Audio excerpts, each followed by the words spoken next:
2 মাসে 13 জন তরুণীকে ধর্ষণ করায় পুলিশের কাছে আটক হলেন রাব্বি নামের এক জানোয়ারের বাচ্চা। জানা গেছে বিভিন্ন পরিচয়ে ফেক আইডি দিয়ে তরুণীদের প্রেমের ফাঁদে ফেলে ব্ল্যাকমেল করে র‍্যাপ করতো এই কুলাঙ্গার।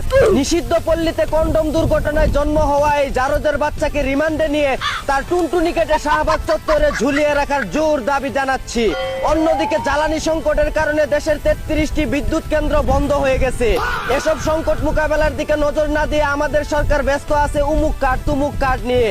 এভাবে করে চলতে থাকলে আউলিয়ার দেশ যে কোনো সময় দেউলিয়া হয়ে যেতে পারে। এদিকে ভণ্ড কবিরাজ সেজে শেরপুরের এক তরুণীর কাছ থেকে 66 লক্ষ টাকার সম্পদ হাতিয়ে নেওয়ায় পুলিশের কাছে আটক হলেন একদল চুদনা।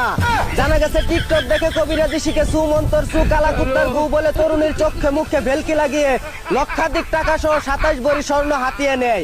রিমান্ডে নিয়ে স্বর্ণ গলিয়ে তাদের পাচার সেদা বন্ধ করে দেওয়ার জোর দাবি জানাচ্ছি।